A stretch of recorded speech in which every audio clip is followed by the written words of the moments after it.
निर्गमन 20 का 16। तू किसी के विरुद्ध झूठी साक्षी न देना। हाँ, तू किसी के विरुद्ध झूठी साक्षी ना देना। आज 9वीं आज्ञा में क्या लिखा है? तू किसी के विरुद्ध झूठी साक्षी ना देना। झूठी साक्षी का मतलब क्या है? झूठी गवाही मत देना। ये हम कहाँ पे गवाही देते हैं या साक्षी देते हैं? कहाँ पे, किस जगह पे? कोर्ट में यही बैठा हुआ है, जज बैठा हुआ है और यहाँ पे अक्यूजर है और यहाँ पे जो लोग बैठे हैं जो डैमेज हो गया। हाँ, तो एक गवाह को बुला लेते हैं। जज गवाह आगे आ जाओ, तो ये जो ऐसा अक्यूज कर रहा है, ये ऐसा बोल रहा है और ये ऐसा बोला है, तुम बताओ, तुमने जो देखा है वो बताओ। तब ये क्या बोलते हैं? एग्जैक्ट जो फैक्ट है ना, फैक्ट, सच्चाई, सिर्फ सच्चाई बताना है। लेकिन क्या करते हैं लोग? जो अक्यूजर ने पिछले रात में मेरे को कॉल किया, हम मिलते हैं, तो करके क्या कर रहे हैं? कुछ ब्लैक मनी तैयार करके देते। भाई कल हमारे कोर्ट में मेरे लिए थोड़ा बता देना, थोड़ा अच्छा बता देना। तो ये गवाह क्या करते हैं? कोर्ट में जाके ब्राइब ले लिया और इसके बिहाफ में झूठ साक्षी देते हैं। मतलब झूठ बोलता। सच में इसने इतना गलती नहीं की, इसकी गलती थी, लेकिन इसके झूठी साक्षी की वजह से क्या हो गया? ये पापी बन गया, झूठ जीत गया। मैंने कुछ ऐसा गलती नहीं की, लेकिन इसकी जो गवाही की वजह से, झूठी गवाही की वजह से क्या बन गया? अभी मैं जेल में जा रहा हूं। तो पहला ये इसका मीनिंग ये है, तो किसी के विरुद्ध झूठी साक्षी ना देना। ये कोर्ट की बात है। कोर्ट में जैसे हम मुकदमा चलता है ना, उसमें आप कभी भी झूठ मत बोलना, सच्चाई बोलना। ठीक है। और यहाँ पे हिंदी में थोड़ा ट्रांसलेशन की मिस्टेक, गलती है। तो किसी के विरुद्ध ऐसा लिखा है ना, लेकिन ओरिजिनल जो हिब्रू भाषा में क्या लिखा है? तो अपने पड़ोसी के विरुद्ध और अपने दोस्त के विरुद्ध झूठी साक्षी ना देना, है ना। हाँ, अगर मेरा अनजान लोग है, मैं उनके विरुद्ध में कुछ नहीं बोलता हूँ, लेकिन क्या है, हम कभी नहीं, बार क्या करते हैं? ये विश्वासघाती है। मेरे जो दोस्त हैं या मेरा पड़ोसी है जो कल मेरे से बहुत अच्छा संबंध था, लेकिन आज कोर्ट में जाके इसके विरुद्ध मैं झूठी साक्षी भी दे सकता हूँ, ताकि ये नष्ट हो जाए और ये जेल में जाए और इसको सजा मिले। ऐसे और हमारे ये सिर्फ झूठी साक्षी, झूठी गवाही की बात नहीं है। परमेश्वर अभी हमसे क्या मांग रहा है? झूठ मत, झूठ, लाई, डोंट लाई। अभी हम इसको पूरा इस समय झूठ पे थोड़ा ध्यान देना। झूठ, अगर पूछा जाए आपसे, कितनी बार हमने झूठ बोला? अब तक जन्म से लेकर अब तक हमने कितनी बार झूठ बोला? ठीक है, हाथ उठाएंगे। मैंने कभी नहीं बोला झूठ, हाथ उठाएंगे। ठीक है, एक बार बोला या 2 बार, ठीक है। सिर्फ 100 बार बोला, 100 बार अब तक, ये भी नहीं है। ठीक है, 1000 बार बोला, 1000 बार, ओ कोई भी नहीं। मतलब हमने अब तक मुंह जब खोलेंगे सब झूठ है। और आगे भी हम ऐसा मतलब पक्का नहीं बोल सकते मैं झूठ नहीं बोलूंगा, क्योंकि झूठ अभी मेरा जिंदगी का एक हिस्सा बन गया। मेरे लाइफ में हमेशा झूठ है, एक भाग जो है झूठ है। क्योंकि परमेश्वर है ना, झूठ से बिल्कुल नफरत करता है। इसको हमें जानना है सही से। इसलिए झूठ को, आज इस वचन को आप सुन के झूठ के बारे में थोड़ा सीरियस होना है, गंभीरता से इसको ले लेना है, क्योंकि परमेश्वर इसमें झूठ से बहुत नफरत करता है। क्योंकि झूठ कहाँ से आता है? ये शैतान से आता है झूठ। यूहन्ना 8:44, तुम अपने पिता शैतान से हो और अपने पिता की लालसाओं को पूरा करना वह तो आरंभ से हत्यारा है और सत्य पर स्थिर ना रहा, क्योंकि सत्य उसमें है, क्योंकि शैतान में सत्य नहीं है। हाँ। जब वह झूठ बोलता तो अपने स्वभाव ही से बोलता है, अपने स्वभाव ही है ये झूठ बोलना, क्योंकि वह झूठा है और वरन झूठ का पिता है। झूठ का पिता कौन? शैतान। अगर हम झूठ बोलेंगे, आपका पिता कौन है? परमेश्वर नहीं है, शैतान है, क्योंकि शैतान झूठ का पिता है। याद है आपको उत्पत्ति 2 अध्याय में आदम वाटिका में परमेश्वर ने इंसान को रखा और वाटिका के बीच में क्या रखा था? 2 वृक्ष लगा हुआ था। पहला है जीवन का वृक्ष और दूसरा भले और बुरे का ज्ञान का वृक्ष है। परमेश्वर ने क्या बोला? इसको अब बाकी अब सब खा सकते हो, लेकिन सिर्फ एक चीज मैं मना करता हूं, इसको नहीं खाना, जो भले बुरे ज्ञान का फल, ये मत खाना। लेकिन कौन आया? शैतान। उत्पत्ति 3:4 पारी।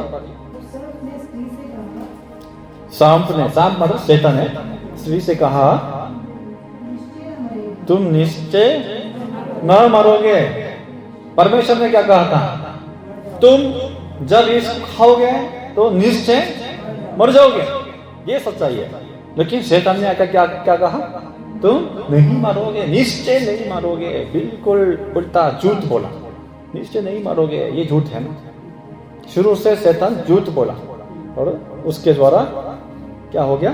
आदम ने हवा ने धोखा खा और पापी बन गए। और आदम हवा के उस पाप के बाद में जो पैदा हुए, जितना जो पैदा हुआ है वो सब पापी और मृत्यु में। और हमारा शारीरिक मृत्यु के बाद क्या हमारा इंतजार कर रहा है? अभी नरक, अनंत मृत्यु हमारा अभी इंतजार कर रहा था। इसलिए मैं शुरू में आपको बोला एक दूसरे से मुबारक हो बोलो, क्योंकि हम अभी नरक में नहीं जा रहे, अभी स्वर्ग हमारा इंतजार कर रहा है। आमीन। लेकिन एनीवे शैतान हमेशा झूठ, ये हमेशा झूठ, धोखा, झूठ, चीटिंग, सब ये शैतान का है। और जैसे जैसे हमें झूठ के माध्यम से क्या करना कोशिश करता है, अभी शैतान परमेश्वर से हम दूर हो जाए। झूठ करके परमेश्वर और हमारे बीच में संबंध को तोड़ने के लिए, खत्म करने के लिए शैतान कोशिश कर रहा है। इसलिए परमेश्वर है ना, नहीं चाहता है कि कलीसिया में भी अपने लोगों के भी, ये पृथ्वी में परमेश्वर का राज्य है, स्वर्ग जैसा, तो इसमें भी झूठ ना, परमेश्वर यह चाहता है। इसलिए आदि कलीसिया में परमेश्वर ने कैसे काम किया था देखेंगे। प्रेरितों के काम 5 अध्याय 1 से 2 एक एक करके पढ़ेंगे। हन्नाह नाम का एक मनुष्य और उसकी पत्नी सफीरा ने कुछ भूमि बेची और उसके दाम में से कुछ रख छोड़ा। यह बात उसकी पत्नी भी जानती थी और उसका एक भाग लाकर प्रेरितों के पांव के आगे रख दिया। हाँ, देखिए आदि कलीसिया में क्या हुआ था? पहले उसने सब लोग पवित्र आत्मा से परिपूर्ण हो गए थे। सब लोग पवित्र आत्मा से परिपूर्ण हो गए, बिल्कुल आनंद से भरा हुआ था, खुश से भरा हुआ था। तो ये क्या किया? मतलब प्रेरितों ने ऐसा आदेश नहीं दिया, लेकिन अपनी मर्जी से, स्वतंत्रता से क्या किया?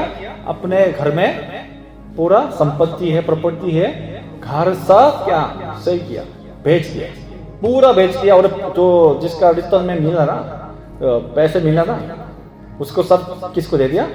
प्रेरितों के पांव के नीचे रख दिया, अपनी स्वेच्छा से, अपनी इच्छा के अनुसार। मतलब फोर्सफुली किसी ने भी नहीं बताया आप ऐसा घर बेचो, ऐसा नहीं बताया, लेकिन खुशी से वो खुद जाके आनंद से बेच दिया संपत्ति और उसको प्रेरितों के पांव में रख दिया था। तो प्रेरित क्या करते थे? उसको लेके जो गरीब है, सबसे गरीब है, उनको पहले देते थे, देके खिलाने, वो खाने के लिए, रहने के लिए सब मतलब भर दिया। उसके बाद जिन्होंने ये दे दिया उनको भी सही दे दिया, ताकि क्या हो जाए? बराबर हो जाए। तो आदि कलीसिया में इतना अद्भुत काम था। इसी अभी मतलब मूड में अभी क्या हुआ? हनानिया नामक एक व्यक्ति था, आदमी था, और उसकी पत्नी का नाम सफीरा है। ये दोनों हस्बैंड वाइफ है। अभी उनके पास भी क्या है, प्रॉपर्टी था। तो इन्होंने क्या किया, अरे ये भी कलीसिया में आ गए ना, कलीसिया में भी आ गए। तो अब देख रहे थे कि सब लोग अपना पूरा ये भी बेच रहे, ये भी बेच रहे, सब बेच के यहाँ पे सब प्रेरितों को दे रहे, तो प्रेरित इसको बांध रहे हैं। अरे हमें भी करना पड़ेगा। तो हनानिया सफीरा दोनों ने डिस्कस किया होगा और जाके अपना घर भेजा, मतलब सही किया, और उसका हिस्सा मिला।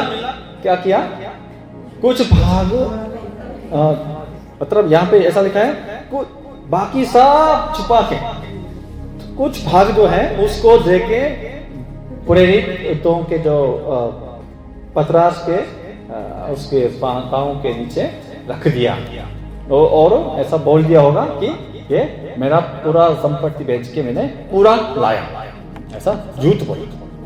तो क्या हो गया था, 3-4 बार। पतरस ने कहा, हे हन्नाए, शैतान ने तेरे मन में यह बात क्यों डाली कि तू पवित्र आत्मा से झूठ बोले और भूमि के दाम में से कुछ रख छोड़े?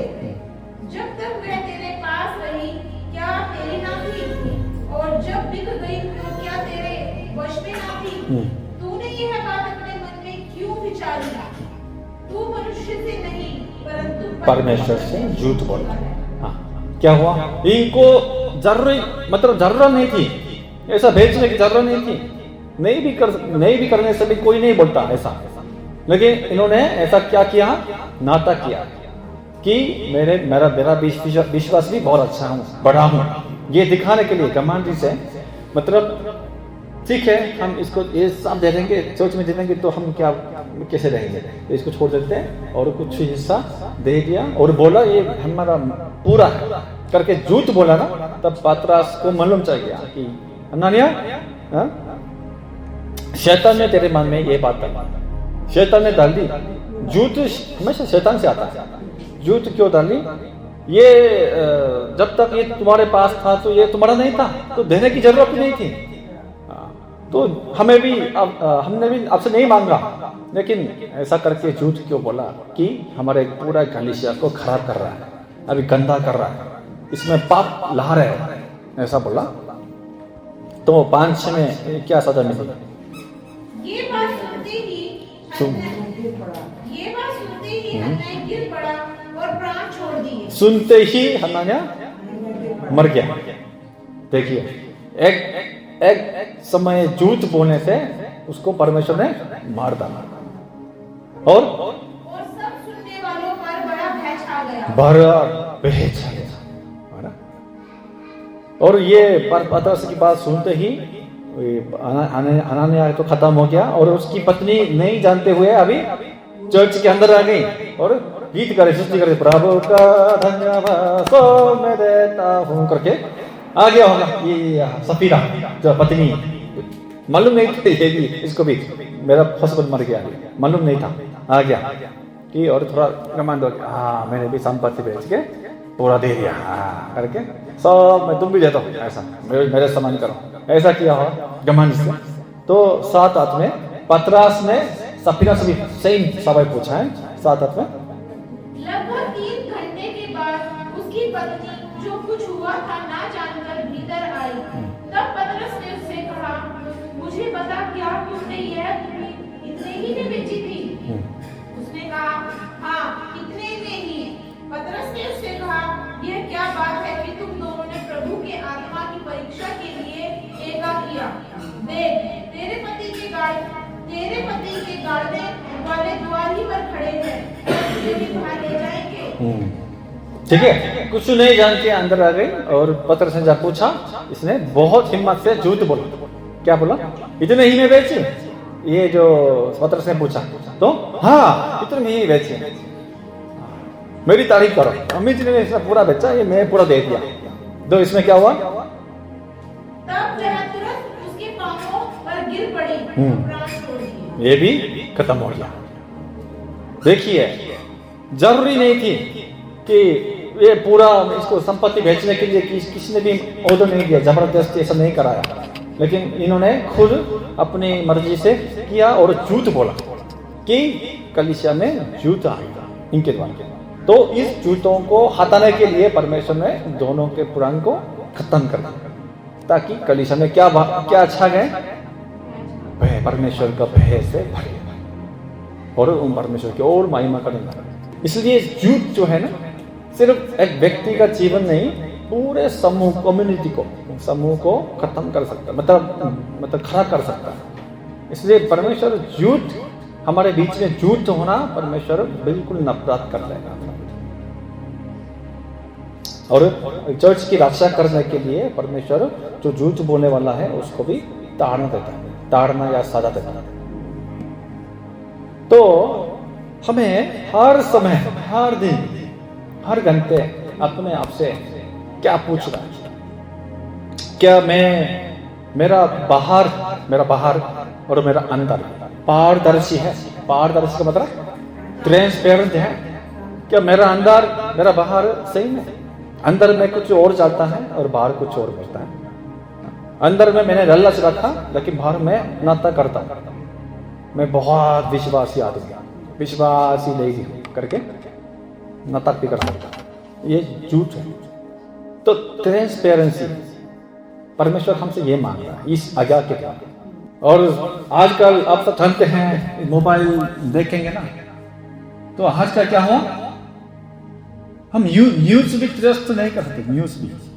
न्यूज में भी कितना झूठ चलता है आजकल, खास करके जो मसीह के विरोध में जो चलता है, वो सब कहानी बनाते हैं जो सच्चा नहीं है।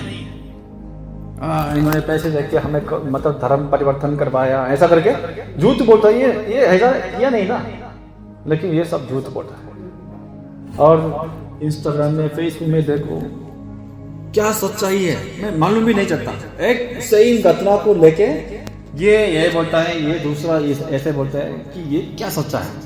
फेक न्यूज बहुत है, फेक न्यूज संसार में पूरा झूठ से भरा है। झूठ क्या सच्चाई है, इसको पहचानना बहुत मुश्किल है आजकल।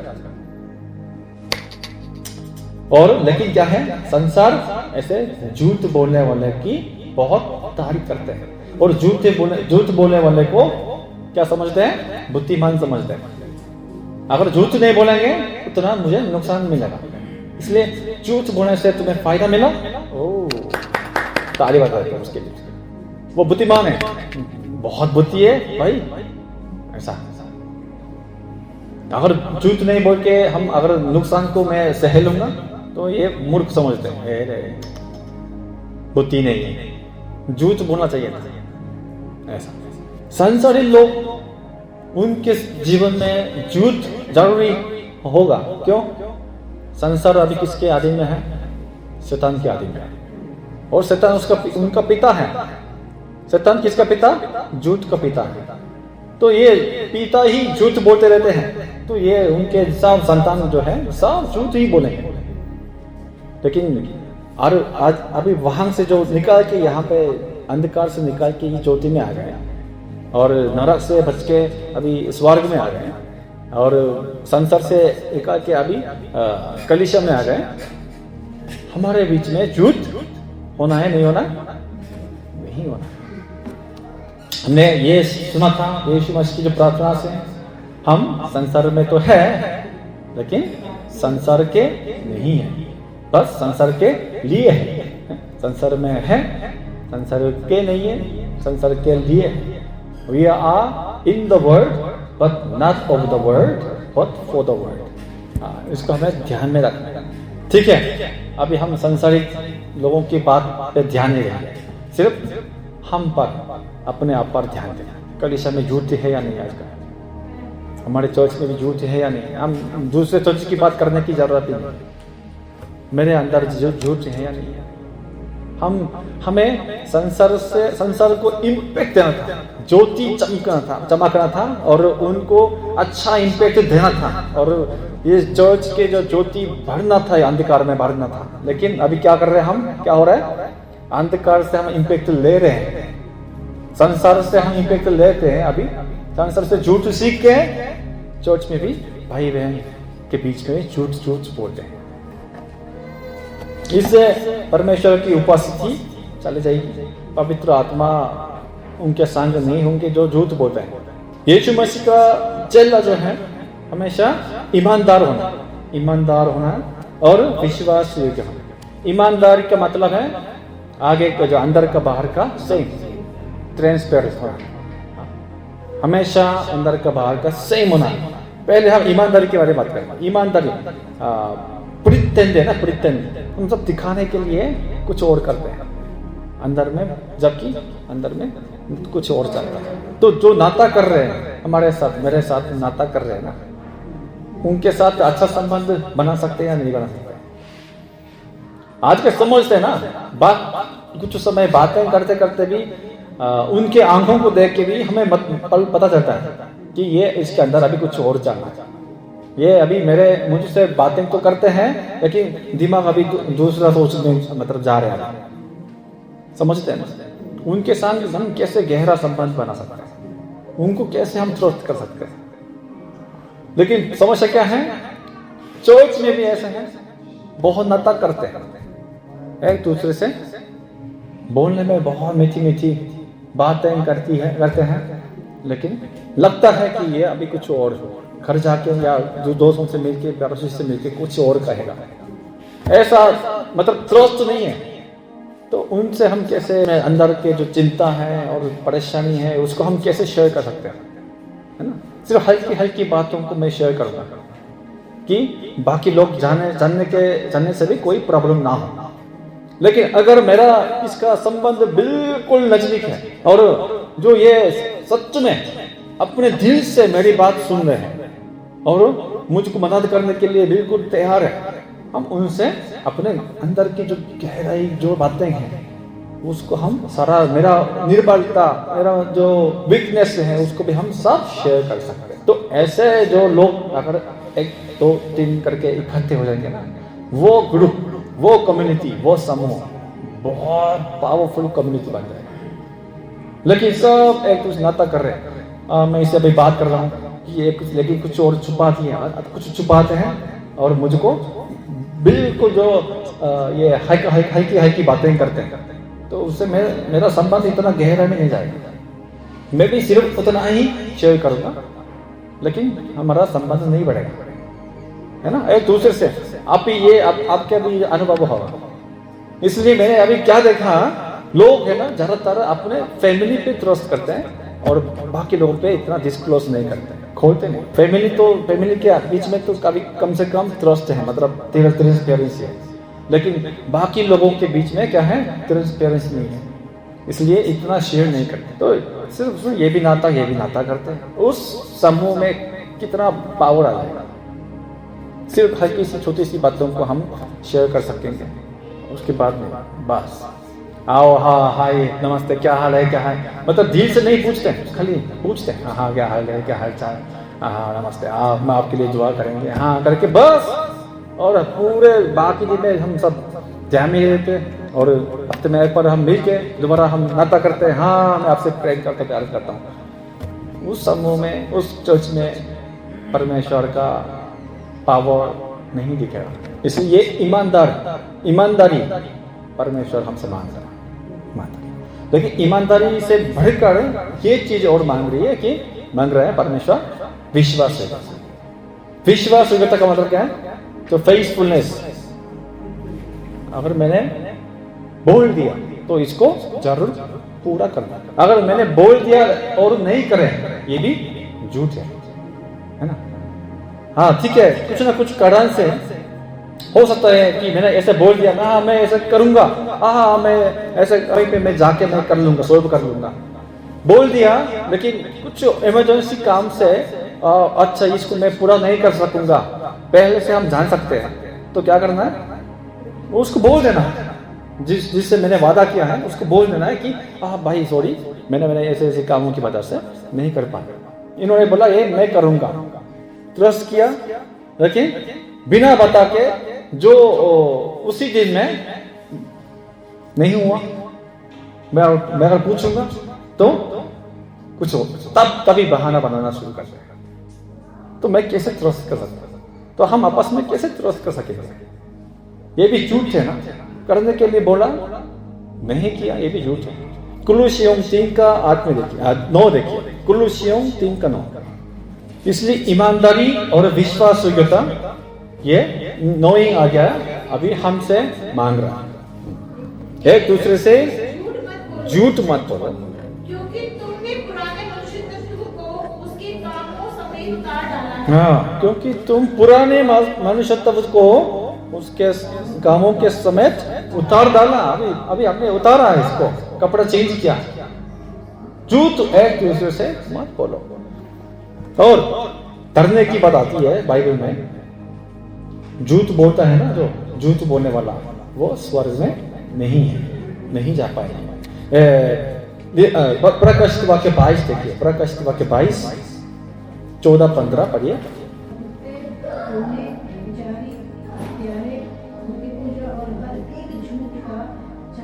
हर एक झूठ का चाहने वाला बाहर रहेगा। ठीक है, कहाँ बाहर रहेगा? इसके बाहर, स्वर्ग के बाहर रहेगा, नरक में रहेगा। झूठ का चाहने वाला मतलब हर बार झूठ बोलने के लिए जो चाहता है, तैयार है, झूठ बोलने का तैयार है, वो स्वर्ग में नहीं होगा। एफिसियों 5 का 8-9 पढ़िए। तुम तो पहले कहाँ थे? अंधकार थे, परंतु अब प्रभु में ज्योति हो। ज्योति की संतान के समान चलो, क्योंकि ज्योति का फल, हम पहले कहाँ थे? अंधकार में थे, परंतु अब कहाँ है? ज्योति में है। तो ज्योति का फल क्या है? भलाई, धार्मिकता और सत्य। सत्य मतलब सच्चाई। आप सब भी पहले अंधकार में थे, संसार में थे, लेकिन अभी ज्योति में आ गए। तो ज्योति का फल आपके जीवन में लाना है। ज्योति के फल भलाई, धार्मिकता और सत्य हमारे जीवन में कभी झूठ का फल नहीं लाना, क्योंकि शैतान झूठ का पिता है और अभी भी हमेशा हमें अपनी तरफ खींचने के लिए कोशिश कर रहा है। सच में आपको झूठ डाल के ना अपनी तरफ लेने के लिए बहुत कोशिश कर रहा है। अगर हम एक छोटा मतलब इतना सा झूठ बोला, तो बाद में ये कवर करने के लिए और दूसरा झूठ बोलते हैं, और ये कवर करने के लिए दूसरा, ऐसे करके और बढ़ जाता, बड़ा रहता है बहुत। सब मेरा बोलना ही सब झूठ। इसलिए हम सबसे पहले परमेश्वर के सामने ईमानदार हो, ऑनेस्ट परमेश्वर के सामने, क्योंकि परमेश्वर सब कुछ जानता है। परमेश्वर सब कुछ अभी देख रहा है, सब कुछ सुन रहा है। परमेश्वर से कुछ भी हम छुपा नहीं सकते, लेकिन मनुष्य क्या करते हैं? मनुष्य कोशिश करते हैं कि मैं इसको परमेश्वर के सामने भी छुपाऊंगा। ऐसा संभव नहीं है, क्योंकि परमेश्वर सब देखता है, सब सुनता है, सब जानता है, लेकिन अभी इंतजार कर रहा है कि हमारा मन फिरा हो जाए। अब्राहम ने भी झूठ बोला था, नहीं बोला था? याद है अब्राहम की कहानी में? कब बोला था? 2 बार बोला था। सही, जो झूठ 2 बार बोला था। हाँ, इस्राएल में आकर पड़ा तो एक पहली बार कहाँ गया? मिस्र देश में जाने के लिए अपने पत्नी को लेके उसमें नीचे गए थे, इधर गए थे। तो उसमें जो बोट पे गए थे, गार्ड, तो गार्ड के सामने अब्राहम ने झूठ बोला कि ये सारा जो है ये मेरी बहन है। अपनी पत्नी को बहन करके झूठ बोला। क्यों? अपने आत्मा, अपना जान बचाने के लिए, अपनी वाइफ को सही किया। ये बेहतर आदमी अब्राहम है ना। दोबारा सही उपति 20 अध्याय में भी सही, इस बार मिस्र देश में नहीं है, गरार देश में गया। गरार देश में भी सही हुआ था कि ये मेरी बहन है करके परमेश्वर ने उसकी वजह से विपत्ति डाली और उनको बचाया। और अब्राहम ने क्या किया? वापस आके वेदी बना। वेदी का मतलब क्या है? उसमें परमेश्वर की आराधना की, प्रार्थना की, उसमें जरूर क्या है? पश्चाताप किया। अब्राहम ने पश्चाताप किया, रिपेंट किया। तो बाद में परमेश्वर यशायाह देखिए, यशायाह 41 का 8 में परमेश्वर अब्राहम को क्या कहता है? अब्राहम के बारे में, हे मेरे दास इस्राएल, हाँ, अब्राहम कौन है? मेरा मित्र है, मेरा दोस्त है। परमेश्वर ने अब्राहम को इतना बढ़ाया, ये मेरा दोस्त है। अब्राहम ने भी झूठ बोला था, लेकिन अब्राहम ने पश्चाताप किया और परमेश्वर से दोबारा नजदीक आ गया। और परमेश्वर ने अब्राहम को क्या कहा? मेरा मित्र है। अब्राहम परमेश्वर के सामने ईमानदार था, इसलिए ईमानदार था। कुछ सीक्रेट परमेश्वर और अब्राहम के बीच में नहीं था। सब कुछ बताया, अपने पाप, अपना निर्बलता और अपना जो भेद की बात है वो सब परमेश्वर से शेयर किया। इसलिए परमेश्वर और अब्राहम के बीच में कोई सीक्रेट नहीं था, इसलिए बहुत क्लोज दोस्त बने। यहाँ तक कि परमेश्वर ने अब्राहम को मेरा मित्र कहा। आप नहीं चाहते कि आपके परमेश्वर का मित्र बने, तो उसके लिए ट्रांसपेरेंसी, ईमानदारी, विश्वास योग्यता, ये जरूर है। दाऊद ने भी झूठ बोला नहीं बोला, लेकिन झूठ की तरह कुछ व्यवहार किया था। क्या? बत्शेबा को अपनी जो पत्नी बनाने के लिए क्या किया? उरिया को झूठ बोला। मतलब ये अपना बेटा अभी प्रेग्नेंट है बत्शेबा के पास, लेकिन ये नाता किया, ये मेरा बच्चा नहीं, ये तुम्हारा बच्चा है, आप जाके बत्शेबा के साथ आराम से सो जाओ। ऐसा 2 बार करने के लिए कोशिश किया, लेकिन ये बहुत विश्वास योग्य रहा। उरिया घर में गया, क्योंकि मेरा सब दोस्त जो है मेरा युद्ध में है, मैं कैसे यहाँ पे आराम से सो सकता हूँ? तो ये मैं है मेरा। बाद में दाऊद ने उसको वहाँ पे भेजा, पत्री के साथ, लेटर के साथ भेजा कि अब बहुत भयंकर युद्ध में उरिया के साथ जाओ और उरिया को बिना बता के आप लोग सब पीछे हट जाओ ताकि उरिया मर जाए। ऐसा करके उरिया मर गया। ये दाऊद ने झूठ है ना, नाता पे किया, ये व्यभिचार, सारा पाप दाऊद ने इसके द्वारा किया है। लेकिन प्रेरितों 13:22 में देखेंगे ना, तो यहाँ पे क्या लिखा है? फिर उसे अलग करके दाऊद को उनका राजा बनाया, जिसके विषय में उसने गवाही दी, मुझे का मतलब परमेश्वर है, मुझे एक मनुष्य ईशे का पुत्र दाऊद मेरे मान के अनुसार मिल गया। दाऊद कौन है? मेरे मान के अनुसार। मुझे बहुत अच्छा लगता है दाऊद के बारे में ऐसा कहा। यह कैसे संभव है? क्योंकि दाऊद ने भी पश्चाताप किया और ये पश्चाताप करके भजन संहिता 51 लिखा है। इसी घटना के बाद भजन संहिता 51 में लिखा है, 10 पद में क्या लिखा है? हे परमेश्वर, मेरे अंदर शुद्ध मन उत्पन्न कर,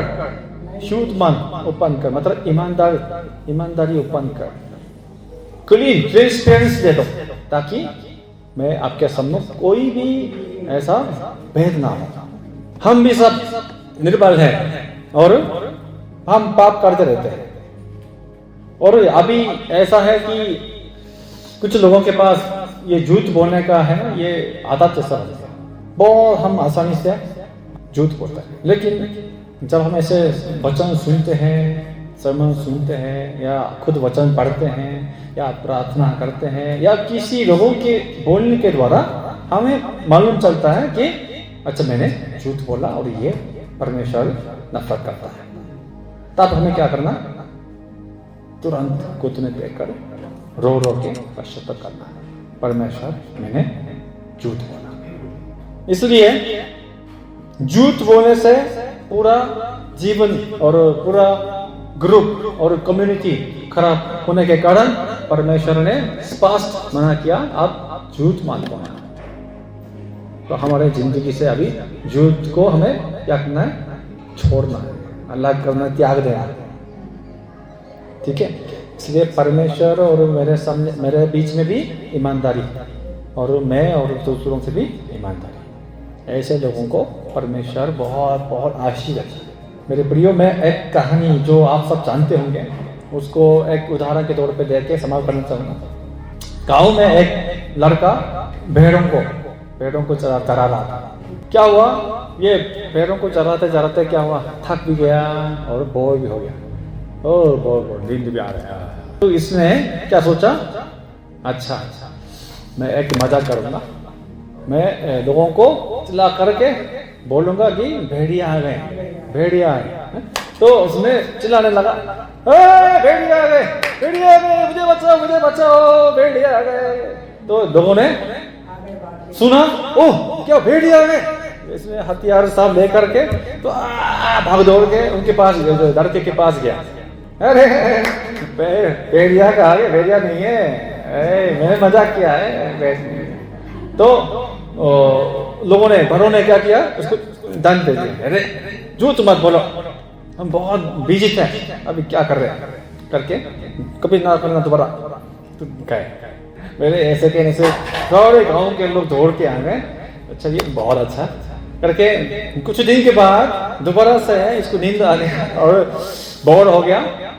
अच्छा ना इस बार और सब तेज बोलूंगा, हाँ करके दोबारा चिल्लाने लगे, भेड़िया गए, और ये अभी जो मेरे भेड़ों को खा रहा है, मुझे बचाओ, इस बार सच है।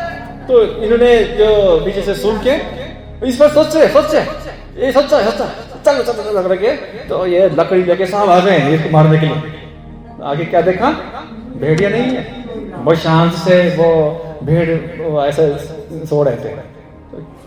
बेटा क्या हुआ, तो उसने भी मजाक है, भी झूठ बोला, सॉरी। तो इस पर उसने बहुत तेज से मारा और मर भी। और कभी मत बोलो, ऐसा बोलोगे तो सच में मैं तुम्हें बहुत दान दे दूंगा। ऐसा करके वापस चले गए, हमारा टाइम वेस्ट हो गया करके वापस चले गए। और कुछ ही दिन बाद एक दिन में सच में भेड़िया आ गए। तो इसने मतलब ये सो रहा था लेकिन भेड़िया आ गया और ये अभी भेड़ों को खाना शुरू कर दिया। तो ये क्या हुआ, बहुत थर हुए, लोगों को बहुत पुकारा, मतलब चिल्ला करके, इस बार सच में भेड़िया आ गया, ये अभी खा रहा है, आपको मदद कर, मुझे बचाओ, ये मुझे भी खाएगा। लेकिन लोगों ने क्या किया, क्या बोला, अरे छोड़ो, ये झूठ ही बोलते रहता है, अपना काम करो, कोई बात नहीं, ये झूठ है। ये बहुत चिल्लाते रहे, लेकिन लोगों ने नहीं मानी, यही सुनी।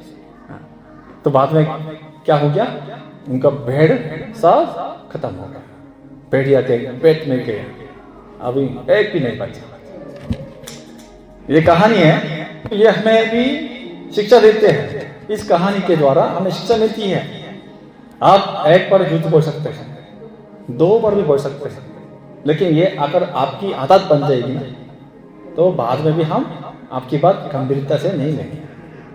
अच्छा ये ऐसा बोलते रहते हैं, ऐसा हम सोचेंगे आपका ट्रस्ट है, आपका जो क्रेडिट है वो घट जाएगा, आपका क्रेडिट बिल्कुल 0 बन जाएगा, कोई भी आपकी बात नहीं सुनेगा। जैसे आपको सच में ऐसा समय आया कि दूसरों की मदद की जरूरत है, लेकिन उस टाइम पे भी कोई भी आपके पास नहीं आएगा। इसलिए आज से हम क्रेडिट को जमा करते रहें।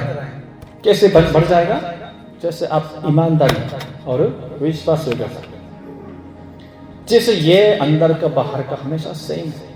इसलिए जो भी ये भाई कहता है, ये बहन कहती है, साहब मैं ऐसी चीज मानता हूं, क्योंकि 100% ये जो कहता है ये पक्का है, ये सच्चा है। और विश्वास का मतलब जो भी ये कहता है, ये कहती है, ये हमेशा पूरा करता है। इसलिए ये कभी ऐसा हल्के में बात नहीं करता है। तो हम उसको, अगर जो भी ये कहेंगे, मैं इसको थोड़ा गंभीरता से कहता हूं।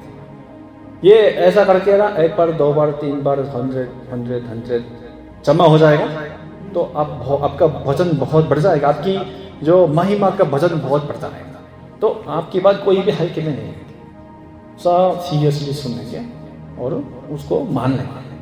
हम मसीह हैं, यीशु के चेले हैं, लेकिन हम भी झूठ ही बोलते रहेंगे तो हमारा सुसमाचार, आप प्रभु यीशु मसीह पर विश्वास करो तो और तेरा घराना उधार पाएगा, लोग क्या सोचेंगे, ये झूठ है। ये कभी सोचा ही नहीं बोलता है। हमारा सुसमाचार सुनाने का भी बहुत रुकावट हो जाएगी है। इसलिए तू किसी के विरुद्ध झूठ साक्षी नहीं बोलना, मतलब झूठ नहीं बोलना। झूठ कोई चर्च में ना, हमारा जीवन में हमेशा ऑनेस्टी, इंटेग्रिटी और फेथफुलनेस, विश्वास योग्यता, ईमानदारी मेरे जीवन से शुरू हो जाए और मेरे परिवार में शुरू हो और हमारे पूरे कलीसिया में ये ईमानदारी, विश्वास योग्यता बढ़ जाए। आइए प्रार्थना करते हैं।